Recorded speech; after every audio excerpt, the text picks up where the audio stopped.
Welcome back, everyone, to Grand Tactician, the Civil War.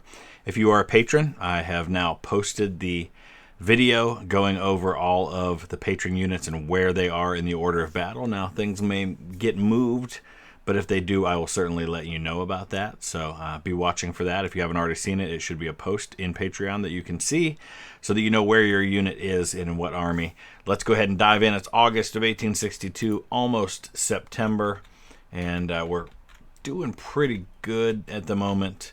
We're holding on to Virginia pretty well. We're just kind of fighting off some raids here and there. It's mostly now we've taken West Virginia. It's about dealing with the West, where we've got a little bit of a problem with Sherman's Army of the Missouri, where they got cut off. So we've got some problems there. We're going to try and retake St. Louis as soon as we can. We may send an army to go help. We're still dealing with these incursions up in northern Kentucky and along the Ohio River Valley. So I think we've kind of stabilized that a little bit. I'm going to send the Army of the Kanawha down into central Virginia so we can start shifting some of these other armies further west. Army of the Cumberland, we're going to go over here, I think, and help out with the Army of the Ohio. And then we'll start shifting the Army of the Ohio further west also. We still have a fort there with 6,000 men in it. Florida State Militia is not taking that, so I'm not too worried there. Looks like the CSA may finally be working on a draft. That's going to certainly quickly raise their numbers, which is kind of something we've been waiting for to happen, because right now we've got them better than 2-1, though that's certainly not armies in the field. That includes all of our garrisons that we have. Also want to see how we're coming along with the ships that we're building, because we're building a ton of new ships right now. A bunch of them are at 90-91%. These are gunboats. I'm going to use some of those to go up the Mississippi, see if we can't take New Orleans.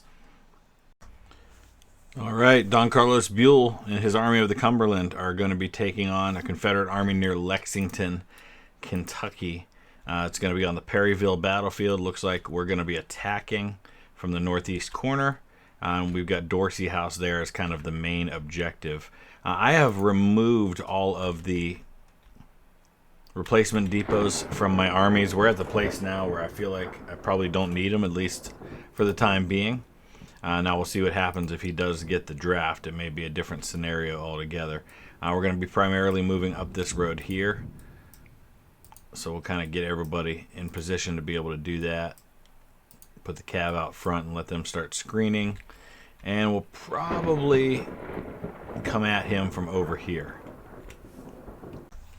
All right, we're on to the next morning, and we're just getting into position where we can see the armies, and his other armies have arrived, his reinforcements, which bring him up to about 15,000 men, maybe a little more, but he certainly doesn't have all of those available at the moment. So as soon as we can get into position, we're going to go ahead and make a move. But so far, it's just been quite a long time. It's been about 12 hours since we first set them on the move, but they stopped for the night, so that's what kind of slowed me down. I don't know where his reinforcements are going to come from. They could come from right here and already be in position. They could be coming from back there, but we just have to be prepared. They made those upgrades to the AI, so we can't assume he's going to be stupid. So it looks like Joe Mansfield's division is going to be the first one to get into the line. So let's go ahead and move them up. Put them right here until we know what's going on. I've got the Kuiper Dragoons here, keeping an eye on things. Going to go ahead and dismount them. Put them right up here in this corner. I don't think they can fire from there.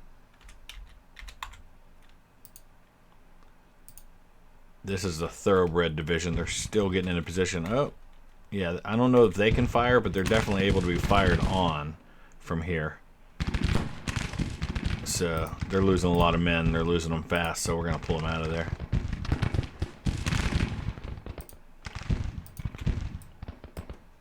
Get them out of range. All right, Mansfield's there. Let's pull the thoroughbred division up next to him. We might go ahead and throw some artillery over here to start hitting that infantry that's in position. I don't know if I can, though. They're in trees. They're in a really good spot there. McGinnis has lost 81 men. It's taken a while to get the order to him to fall back. Well, another mistake has been made here, as I ordered my batteries up to this spot here so I could start shelling them.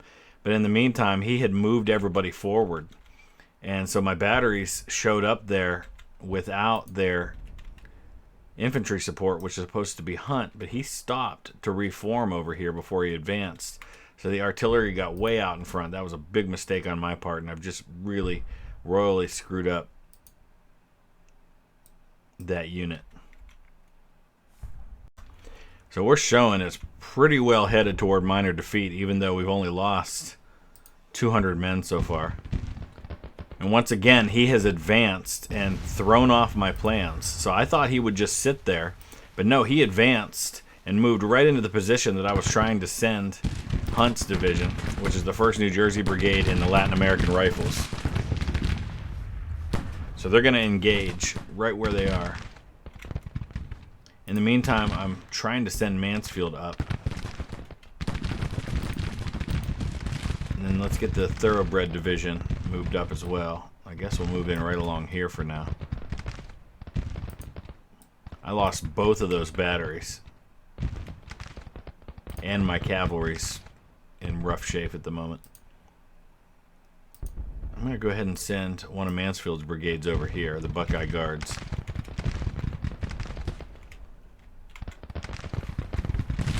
See if we can't bring this back from snatch victory from the jaws of defeat. Dang, this is their first combat. They're taking a ton of casualties. He's got these 2 batteries up here. We've got to get him support and get it fast.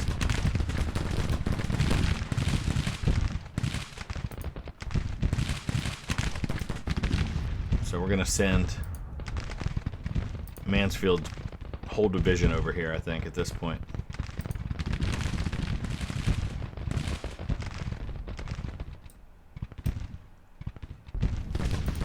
Come on, 1st New Jersey, hang on. Latin American Rifles are okay. This is their first combat, too.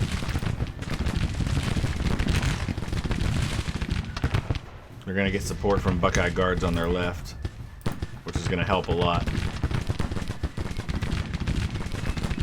If we can drive off Cable's brigade, we'll swing Latin American Rifles around, and that should help the 1st New Jersey, which is taking the brunt of the Confederate fire right now.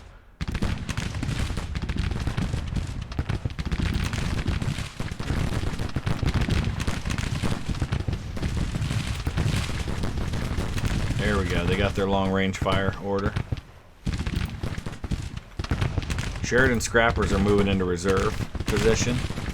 Gruber's guards are going to come up in here and start putting some additional fire on these units to help out. Let's keep an eye on where the rest of the Confederate army is. Ah, 1st New Jersey just broke. Alright. In goes Sheridan's scrappers.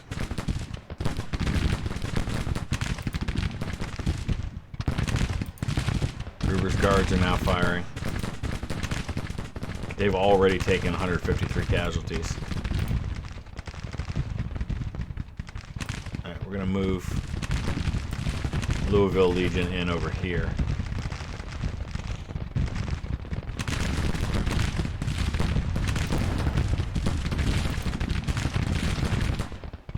Hunt demoralized. Yeah, I'm not surprised by that.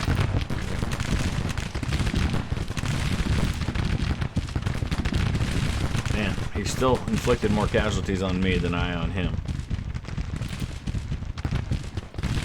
Alright, Marceleno Patrick and Gruber's guards. They've got to drive somebody off here.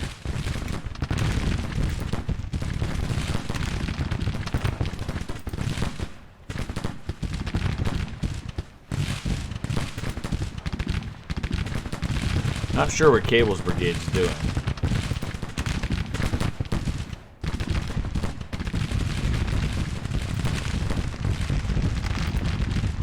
Alright, we're going to hold these other ones in a reserve position. Well, no.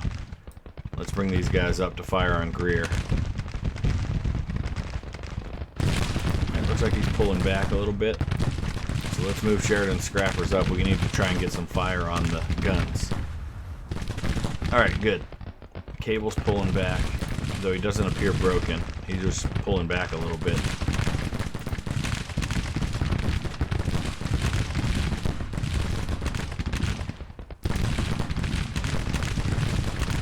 Alright, Sheridan Scrappers has spotted these guns. We're going to try to disrupt those batteries and get them out of here.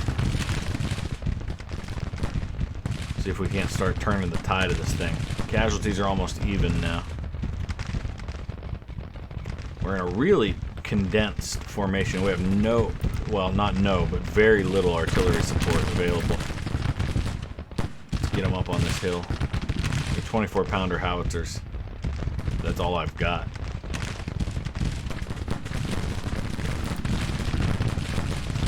Kentucky Colonels, don't walk right in front of the firing line, dude. Alright, I guess they're going to line up right there, so then we'll just move Louisville Legion over.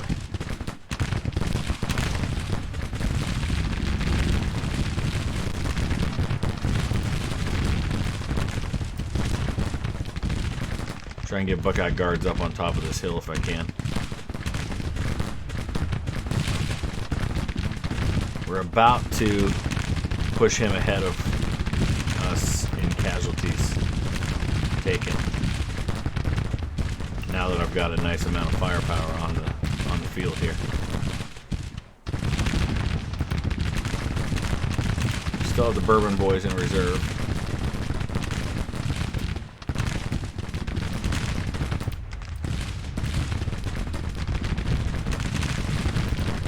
Alright, Louisville Legion's on the line now. Got a nice amount of firepower going here, even though he's got the high ground.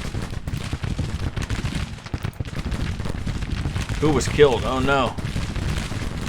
Commander of the Kentucky Colonels has been killed. Gerard. And they just broke after that happened. They lost 300 men, lost their commanding officer, and they're like, we're out. Dang.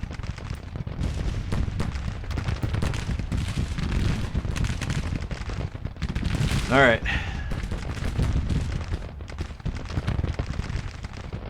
Man, I just can't believe we haven't been able to drive off this cavalry unit here.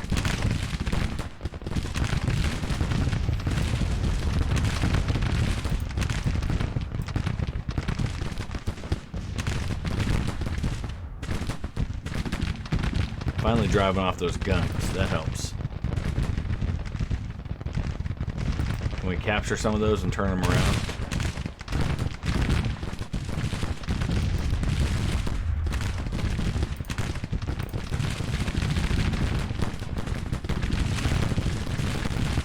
Hit them. I'm going to send the Buckeye Guards in to charge these guys. We've got to drive them off. And we're going to bring Latin American rifles around. There's a lot of guns laying here in this field.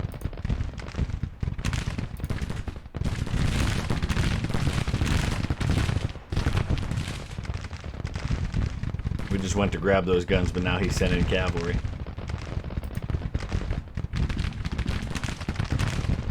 Oh, there's the rest of the Confederate Army.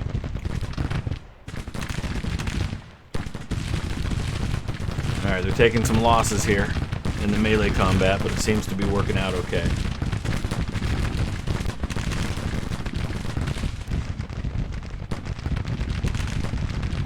Milroy's detachment, that's the men I sent to grab those guns. They very quickly lost them.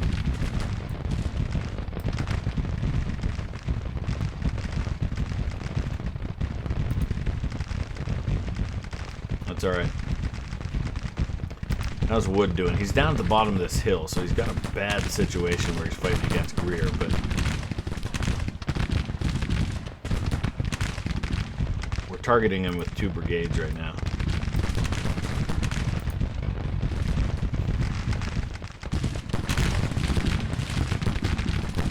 Dang. That's it, drive him off. Alright, let's bring the Buckeye Guards around. We're starting to shift the tide of battle. He's up to 15% casualties now.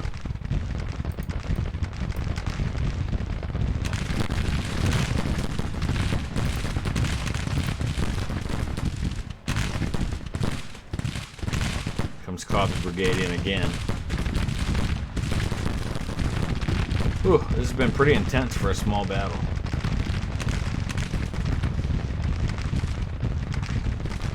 See, his morale is so much higher than mine, and that's the main difference right now. My morale's at 39.9, his is at 69.3. Alright, we gotta be careful we don't advance too far, because we're about to engage a bunch more units.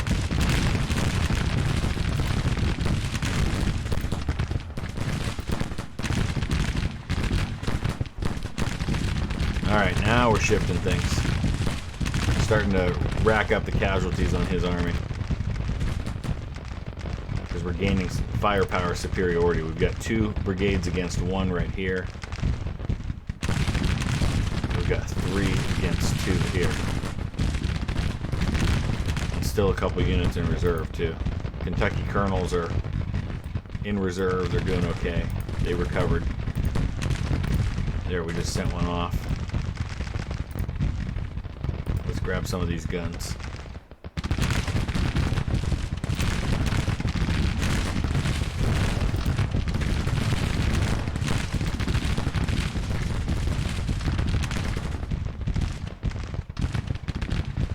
I'm not going to push forward. Well, there we go. With the Buckeye Guards. I want to let him come to me. Here he comes. Oh, who broke? Gruber's Guards. They took almost 700 casualties. Alright, we'll send in our last reserve, which is the Bourbon Boys.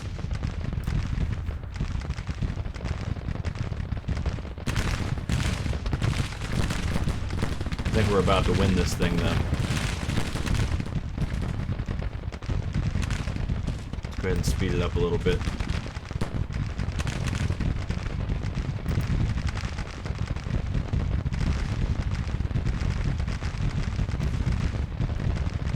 Nice.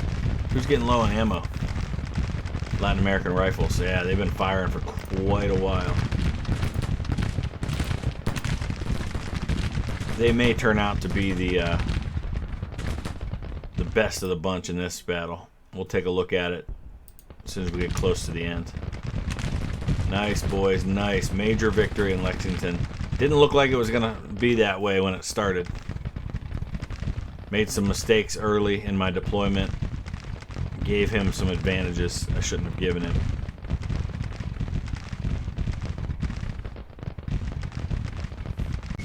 Final numbers, 3,000 casualties for me, 4,700 for him. I want to look at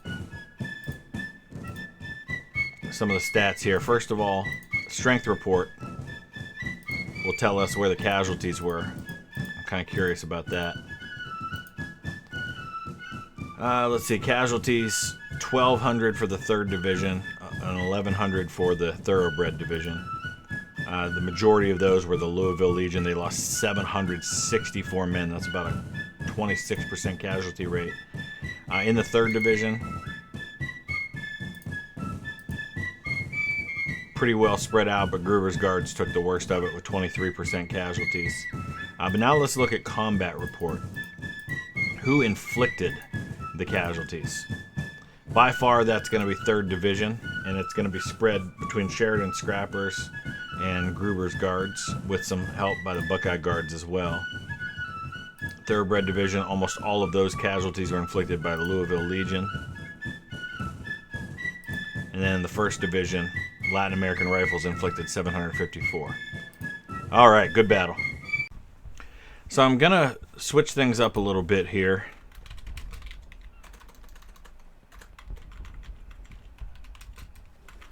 And make this actually I'm going to make it the South Mississippi Squadron under Farragut, with the idea that it's going to switch from a Gulf blockading squadron to a squadron that can actually go up the river and threaten New Orleans. So we're going to put a bunch of ships in it that can do both sea and river,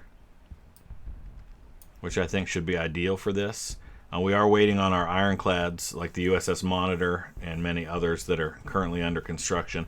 And then I'm going to build a new Gulf blockading squadron that I'll set up and will be able to do the blockading job. So he's got 350 guns in the South Mississippi Squadron now. It's going to take a while for those ships to get there, so we'll give that some time and then we'll start moving on New Orleans. Oh, this is interesting. Prussian weapons are available for unlock. The Dries Needle gun, which is a breech-loading rifle with a bolt action, would be amazing to have. We're going to go ahead and unlock that bad boy. I don't think we need recruitment officers. We've got plenty of available volunteers at the moment. Weapon production, that'll just increase efficiency of weapon production. We don't really need that at the moment. I think we'll hold off on doing anything else for the time being. Let me look at policies, because I believe we do have an available policy. I'm going to go to print notes. Spending a lot of money right now. I'm waiting. The Army of the Missouri is almost at a state of readiness where we can move. We're sitting in Kansas right now because we had to keep falling back. We need to fight our way back to a base of supply somewhere. We're going to start by hitting him in southwestern Missouri. All right, we're finally driving these guys off from... They've been laying siege to my forts in Nashville. All right, I think Sherman is ready to move. Let's go ahead and move on his supplies that he's building right here. It's going to take a while for them to get those orders. Sherman's going to finally get his chance to get some revenge on being kind of pushed around out in Missouri. We've engaged with a Confederate Army under Beverly Robertson. Let's see what happens. This is about as wide open a battlefield as you're likely to see anywhere. It is just open, pretty flat, a few hills here and there. He's going to be coming in probably straight down this road. We've got the objective right here, so we can probably anticipate he'll be somewhere in that area. So let's take a look at who we've got here. We've got the Special Operations Division, Marine Raider Battalion, Independent Action Battalion, Mississippi Loyalist Battalion, and the Cairo, Illinois Battalion. We've got the 1st Division with the Washington Zouaves, Trinquetal Guard, Calgary Highlanders, and then the 2nd Division with the 87th Indiana, the Danish Brigade, and the California Dragons, along with Flanders Flock, Try to Go Fist, and a couple of other batteries, 2 of whom are called 3rd Battery. We'll have to fix that. So let's go ahead and get everybody in position right around here. All right, his scouts are coming down this road on the left, which means that maybe... No, he is coming down the middle too. So I think we've anticipated this pretty well. Let's go ahead and send... We did kind of leave an open spot over here. So I'm going to send Flanders Flock over there to cover that a little bit. And then we'll prepare for the possibility of needing to send infantry that way as well. I think we might be safe on this point. We're behind breastworks. Everybody's dug in. I've got my 24-pounder howitzers to Try to Go Fist right there in the center covering that road. And you should be opening up on these guys pretty soon. I've also got guns up here on the hill. Not entirely sure why. Oh, they are firing. There we go.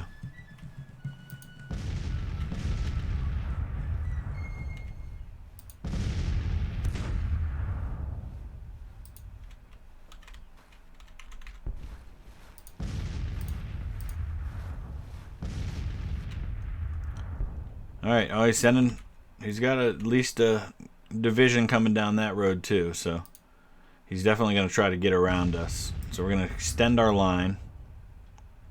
Send the Marine Raider Battalion out there. And then wait to see what he does. Alright, here he comes. He's coming at me with just 2 brigades in the center. Seems like a foolish thing to do.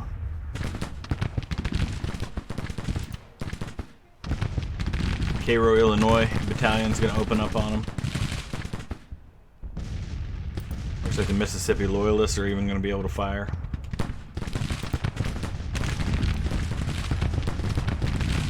Artillery's going to take some casualties, but they're going to quickly demoralize him. He is trying to get at me on my weaker left flank, though. Marine Raiders are about to be in position. I should probably get some artillery over there, but I'd like to deal with this first if I can.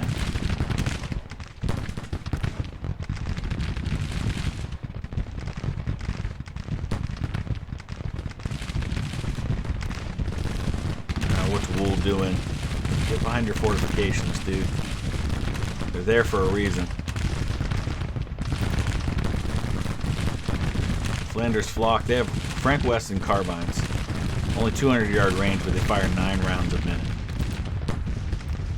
Now let's get the Marine Raiders firing.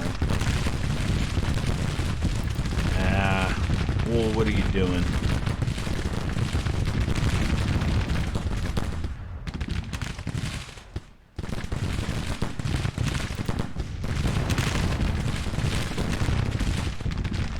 Alright, we drove those guys off. Now let's shift our artillery. Oh, he's got more coming.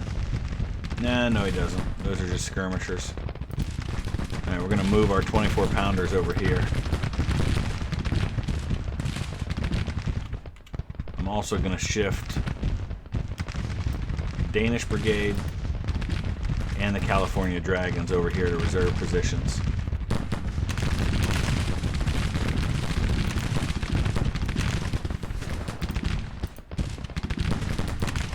Flanders Flocks lost 156 men. They're doing okay. I'm really concerned about the Washington Zouaves because they had to come out of their fortifications. They're going toe-to-toe with Walker at the moment.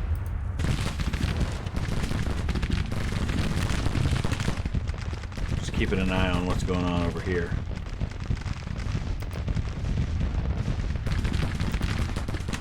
Alright, let's bring the Calgary Highlanders around. Okay, I'm going to pull Flanders Flock back. I'm going to move the 87th Indiana into position. Get a little bit of long-range fire going here.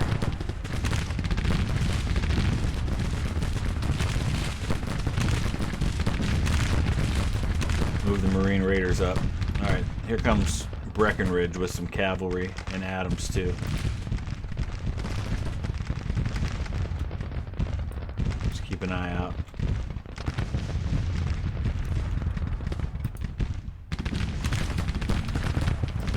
Calgary Highlanders, I want you up here.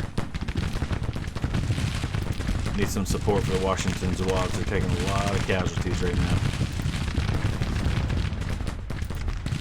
In fact, we'll send Flanders Flock over there to cover them.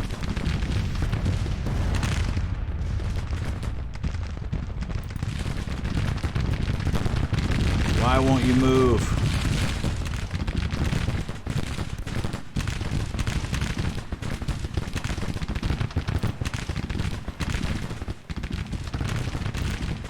Marine Raiders are going to take a cavalry charge from Colston.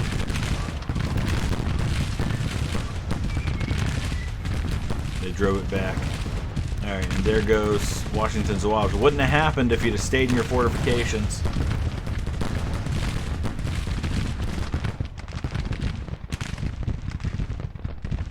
That's right, I still think we're okay.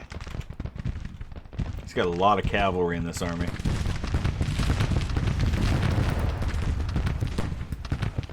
Which is turning. They're trying to turn my flank.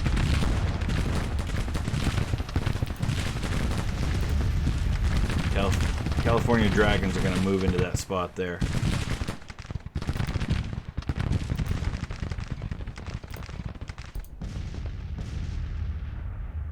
Alright, we broke Colston.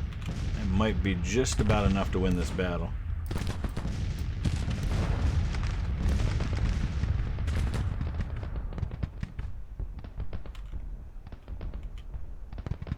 Helps being on the defensive, being able to set up those fortifications, set up your defense the way you want, and then wait for him to attack.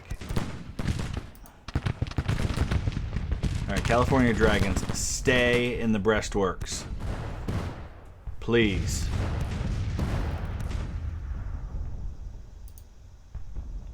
Alright, we're going to send Marine Raiders up to go try and neutralize that battery. I think mostly this battle's over, though.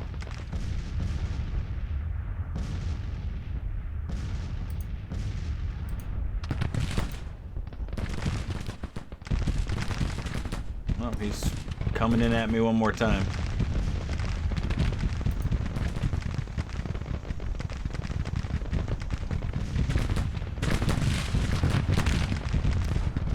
Charge the guns.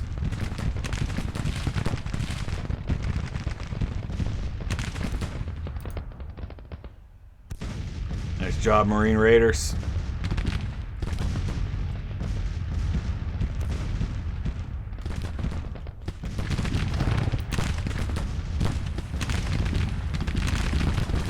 Man, Confederates just falling like crazy there. Beautiful. Why stop there? Go after these guys.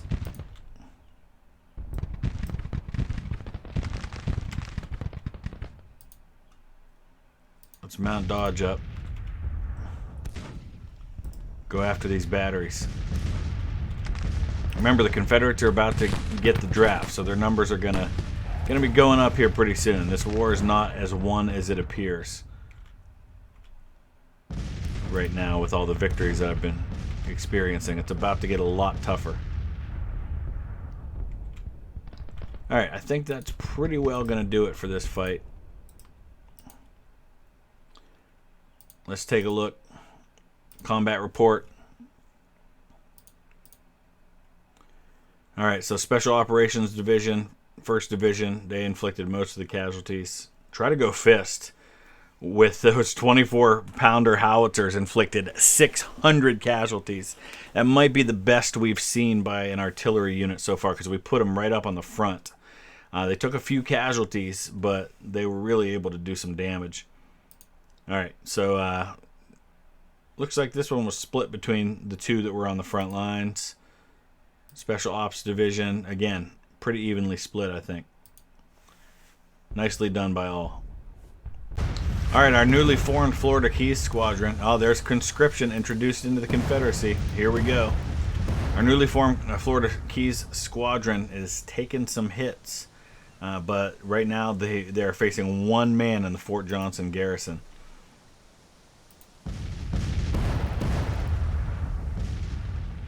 Fort Johnson's basically about where you would expect Fort Wagner to be historically. Here south, kind of southwest of Fort Sumter. Alright, so Confederates right now, 137,000 men fielded. That's going to go up and go up quickly. Let's see if we have anything new as far as military goes. And we have to start looking to see if we can get those dry needle guns. Oh, machine guns are available. Yes, please. Coffee mill gun. So let's take a look. I don't know how quickly that stuff's going to be available. Army of the Ohio is just the first one that pops up, so let's take a look and see what we have. So dry needle guns, there's none available. We're going to need to order some of those. 6 rounds a minute, 400-yard range. Fantastic right there. Of course, we can only import those, so I would very much like to import those. So let's head over here to weapons. Oh, yeah, we've got 30-pounder Parrots, too. We got to start putting some of those in the field. All right, how do we want to sort these? By rate of fire?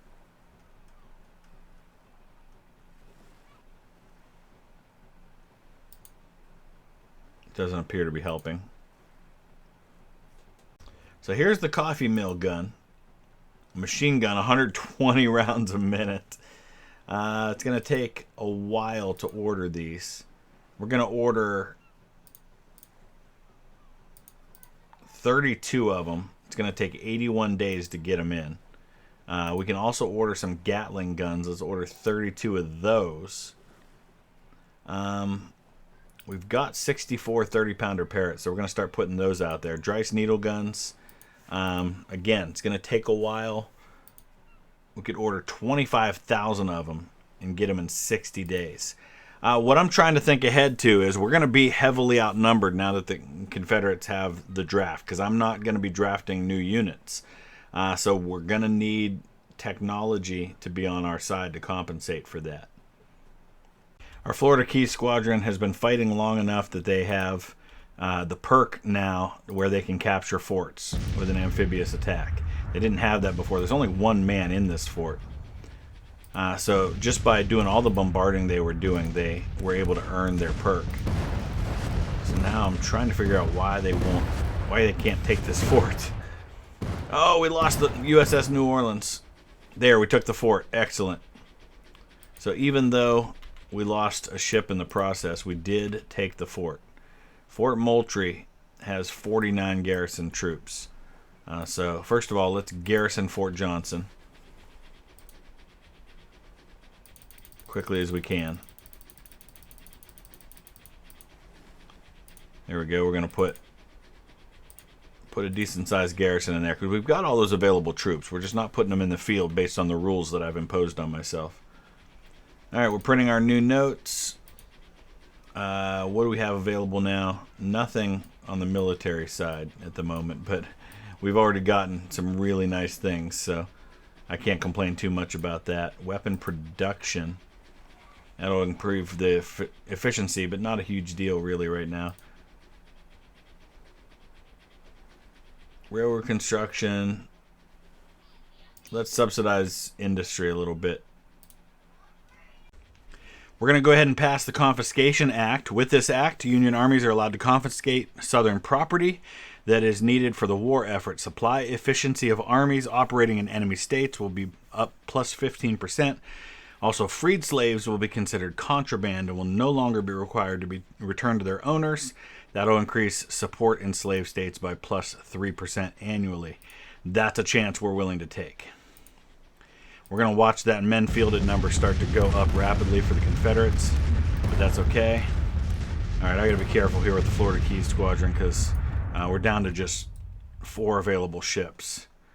So let's get them out of there and give them a chance to kind of recover. In the meantime, though, I've got a South Carolina State Militia laying siege to the Fort Caswell garrison, which only has 2,500 men in it right now. I don't know if we'll be able to get them some help or not. Let's send the home squadron, which also has amphibious attack, over here to try and help out maybe. All right, we're going to move Sherman on St. Louis. Confederate numbers are already starting to climb. They're up to 161. We want to take St. Louis back. I'm sending a corps from the Army of Tennessee, of the Tennessee, down here. Looks like the 13th Corps was routed trying to take Knoxville. That's fine. They'll probably retreat down to Chattanooga, which is kind of where I want them anyway. But we do have some supply issues at the moment that we have to be concerned about. All right, I want to look at the weapons for just a second and see where we're at on some of these weapon purchases. Coffee mill guns. We have a running order, 70 days away. Gatling gun, same deal. I do want to get some more 3-inch ordnance. Those are nice to have. Oh, it's not going to let me order any. Oh, it's not being produced or imported. Well, that doesn't help.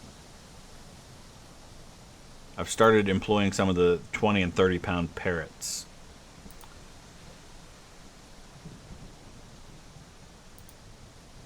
Subsidize industry a little bit. We lost Fort Caswell to the enemy. Not entirely unexpected. I was sending the home squadron down there to help with that. I don't think we're going to be able to take it back right now. He's got 18,000 men there. Let's try and take Fort Macon, though. How about that? It might be a possibility for us. I've been to Fort Macon. It's a pretty well intact fort today. A lot to be seen there. Alright, I'm not entirely sure why. No, the Army of the Cumberland's not on offensive stance. That's why they're not fighting. Army of the Shenandoah has 14,000 men. The Western Army has 3,600, so I feel like Buell ought to be able to handle them. We're going to start sending the Army of the Ohio south.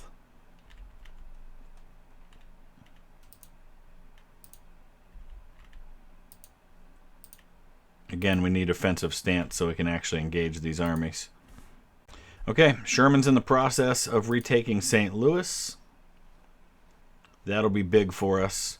In the meantime, Confederates are now up to 179, so the draft is really starting to show its effect.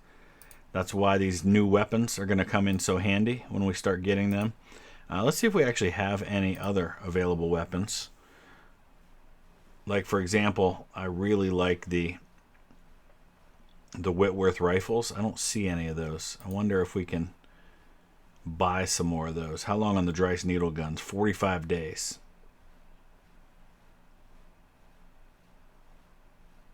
There's the Whitworths. Let's see if we can order some more of those. 10,000 more for 48 days. Thinking long game right now. We've got our first Gatling guns. Accuracy is poor. 200 rounds a minute, though. It's going to be under John McClernand, one of my least favored people from the Civil War. There's 6 Gatling guns. They're going to be attached to the Army of the Cumberland.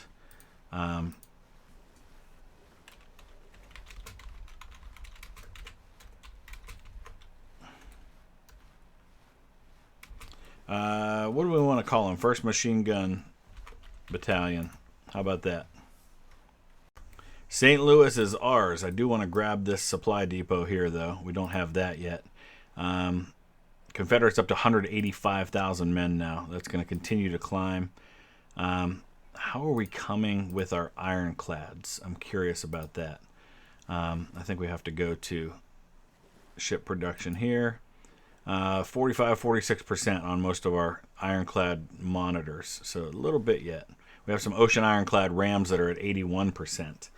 So all of that's coming. We're going to wrap it up right there. It's October 24th of 1862. Long war ahead of us. Confederate Army is getting bigger by the day, but we've got Dryce Needle Guns and a bunch of machine guns on the way, so that's going to help mitigate that.